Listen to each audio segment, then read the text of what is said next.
Hola, ¿qué tal? Muy buenas noches. Qué gusto saludarte. Estoy muy contento de poder llegar hasta ti en este Facebook Live. La verdad es que, pues, puede sonar repetitivo, pero creo que es una forma de poder tocar algunos temas específicos.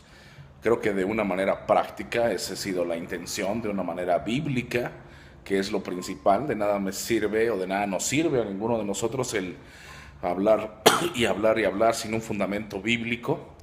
Creo que hoy día nos surge volver a ser más bíblicos y también muy prácticos. Siempre he creído y siempre he pensado que Jesús era muy práctico y mucho del éxito, perdón, que Jesús tenía y tiene, es precisamente que es muy práctico con temas del día al día, etcétera. Así que yo quiero hoy que vayamos ya entrando en materia a un tema que pues naturalmente todos, seas creyente, no seas creyente, conocemos, no todos lo practican, y hay muchos mitos alrededor de este tema. Yo por eso puse la oración rompiendo el gran mito, ¿no?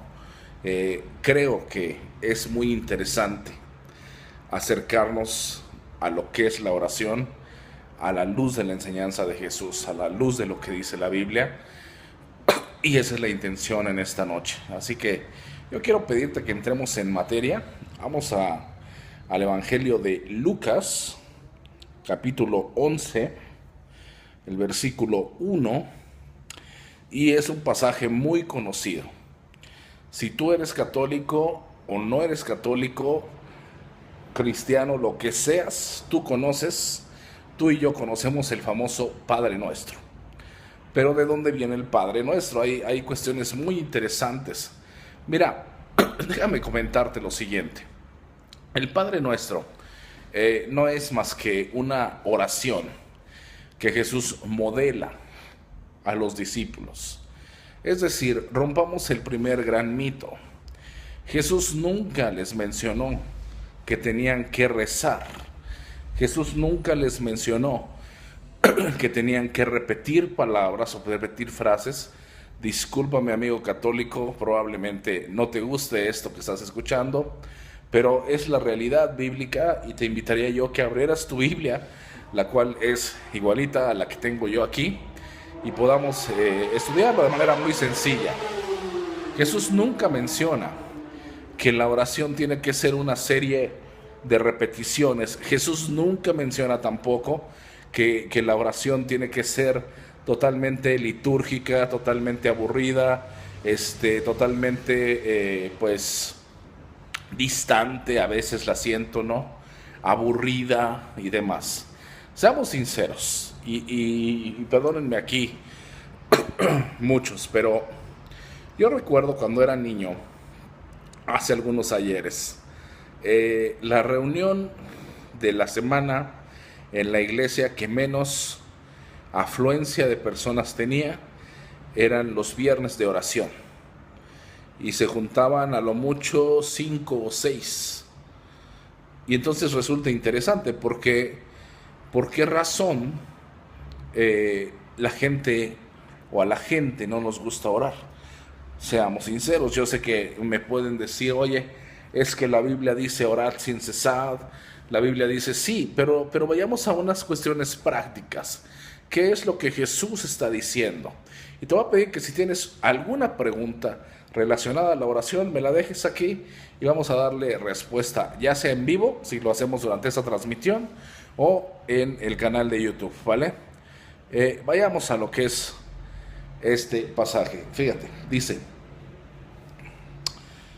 una vez Jesús estaba orando en cierto lugar. Cuando terminó, uno de sus discípulos se le acercó y le dijo: Jesús, enséñanos a orar.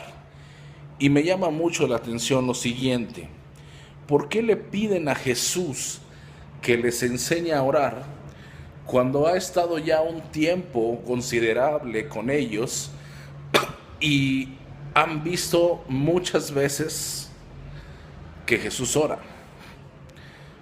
Han escuchado muchas veces cómo Jesús ora. ¿Por qué la necesidad del hombre de hacer de algo que tiene que ver con una cuestión de comunicación, convertirlo en una cuestión religiosa, en una cuestión litúrgica? Y aquí está el primer gran mito. La oración no tiene que ver nada con religión, ni con liturgia. La oración tiene que ver con relación con Dios. Solamente puede orar aquel que sabe que Dios existe, que cree que Dios existe y que por ende le escucha. Aquel que lo conoce. Ahora, yo sé que tú me puedes decir, oye, pero es que yo conozco a Dios de diversas formas. Yo no me estoy metiendo en ese tema, ¿sí? Yo creo que si tú tienes una relación con Dios, tú puedes orar y esa oración va a ser escuchada. Ahora, ¿cuál es el punto? El discípulo le pide a Jesús que les enseñe a orar, y entonces Jesús empieza a desmenuzar la famosa oración del Padre Nuestro. Y posterior a esa oración que todos conocemos dice, así que les digo, sigan pidiendo y recibirán lo que piden. Sigan buscando y encontrarán, sigan llamando y la puerta se les abrirá. Pues todo el que pide recibe, todo el que busca encuentra y todo el que llama se le abrirá la puerta. Ustedes, los que son padres y sus hijos les piden un pescado, les dan una serpiente en su lugar. Así que si ustedes, gente pecadora, saben dar buenos regalos a sus hijos, cuánto más su Padre Celestial dará al Espíritu Santo a quienes lo pidan. Ahora, primer punto o primer mito que vamos o que queremos romper. El hombre es dado a las formas. Jesús no. Ahondemos un poco en eso. Al hombre le gusta que le den reglas de cómo hacer las cosas, curiosamente. Y entonces lo que buscaban los discípulos era, ¿sabes qué? Tienes que ir al templo a tal hora, a la reunión de oración con el líder tal y orar durante tanto tiempo. Esa es una regla. Son formas. Jesús no es de formas. Jesús es de relación. Entonces, ¿por qué nos cuesta trabajo orar? Porque le damos más énfasis a las formas. Creemos que si vamos en el auto, no es oración si lo hacemos. Creemos erróneamente que si estamos trabajando y oramos, no es oración. Y fíjate, te pongo un ejemplo muy sencillo de lo que son las formas. La Biblia nunca dice que debemos orar con los ojos cerrados, por ejemplo. Sin embargo, lo adoptamos como una forma. Creemos que se hace así. Y sí, entiendo que por una cuestión de distracción, de respeto, de referencia, lo que tú me digas. Pero Jesús no habla de formas, habla de relación, y ahí se rompe el primer gran mito. La oración no tiene nada que ver con las formas, tiene que ver con la relación. Segundo punto, Jesús modela una relación. La oración es parte de una comunión, no de una religión. Fíjate bien, Jesús tenía una relación con el Padre de manera estrecha. En alguna de las cartas el apóstol Pablo menciona orad sin cesar, y yo cuando escuchaba de niño esa frase de orad sin cesar, yo decía, ¿cómo? Si yo no puedo orar 5 minutos, me cuesta trabajo hilar 5 minutos de oración. ¿Cómo la Biblia me pide que ore sin cesar? Hasta que podemos entender que tiene que ver con el hecho de que en tu vida cotidiana tú estés en comunión con Dios. Eso, hermano querido, es fruto de una relación, no de una religión. La religión te desecharía, la religión te pondría trabas, la religión te diría que si no vas a determinado lugar, en determinada hora, etcétera, etcétera, etcétera, no puedes orar. Pero Jesús va más allá de eso. Jesús rompe el mito acerca de la oración de que tiene que ver con religión. No, Jesús modela una oración de relación. Podemos orar sin cesar. ¿Por qué? porque no necesito de una liturgia, no necesito de algo específico para poder acercarme al Padre, porque lo único que necesito, Jesús me lo dio hace más de 2000 años, que es el sacrificio perfecto en la cruz, para poder acercarme al Padre de manera confiada. Es decir, no necesito llevar un ayuno previo, no estoy en contra del ayuno, a algunos nos hace mucha falta, es obvio, ¿verdad? No estoy en contra de eso, pero sí estoy en contra de que manipulemos a la gente en el sentido de que si no hacen determinada cosa, no tienen la libertad de acercarse a Dios. Ahí se rompe ese otro mito. La religión no es un tema de religión. La oración, perdón, no es un tema de religión, sino de relación. Y tercero, la oración tiene que llevarme a entender que Dios es bueno. Tiene que llevarme a entender, fruto de que conozco quién es Dios, que Él es misericordioso. La gente que ora con un miedo y que no quiere orar pensando que Dios está distante, pensando que Dios está enojado, pensando que Dios está con el látigo, únicamente esperando para dar el golpe, únicamente modela que no han tenido una correcta relación con Dios. ¿Me explico?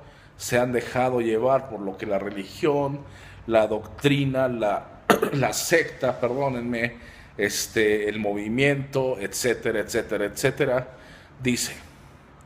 Jesús no enseña eso. Jesús modela una oración donde el entendimiento es que Dios es bueno, que Dios está cercano y que Dios escucha. Sería absurdo pensar que Jesús enseñe a orar, ya sea para repetir o ya sea para no ser escuchado. Si Jesús fomenta la oración, es porque Él nos garantiza que nuestras oraciones son escuchadas. Quizás no siempre recibiremos la respuesta como nosotros quisiéramos, pero siempre tendremos la perfecta y certera voluntad de Dios a nuestras oraciones. Ahora, hermano y amigo querido, rompamos ese mito. La oración no tiene que ser aburrida. La oración no tiene que ser una carga. La oración tiene que ser una conversación de amigos donde también recibimos una respuesta. Eso se nos ha olvidado. Las oraciones se han vuelto monólogos cuando es un diálogo, y Dios quiere que sea un diálogo porque Dios quiere hablarte y quiere hablarme. ¿Cómo me va a hablar Dios? ¿Sabes? Somos muy dados al misticismo, y entonces si leemos el libro de Benny Hinn, a quien respeto, ¿sí? Y el brother dice que en una oración que tuvo en una madrugada en su cuarto, entró una nube espesa y la gloria de Dios. Qué bueno, eso pasó con Benny Hinn, sí, no dudo que pueda pasar, pero Dios habla de manera muy sencilla a veces. Dios te puede hablar, obviamente en su palabra, obviamente de manera audible, obviamente a través de otra persona, obviamente en alguna canción, en algún programa de televisión, en alguna vivencia, en el día a día. Dios es muy práctico. Dios quiere escucharte, Dios te escucha, pero también Dios quiere responderte. La oración no es aburrida. Rompamos el gran mito. Si tienes alguna duda, comentario, demás, házmelo saber. Te invito a que te suscribas al canal de YouTube. Ahí aparece como Gabo Barrón, Gabo Doulos. Suscríbete, comparte los videos con quien tú quieras. Estamos tocando, creo que, temas que son de interés general, y pues yo espero en Dios que sigamos adelante con este proyecto, ¿vale? Que Dios te bendiga. Nos vemos la próxima.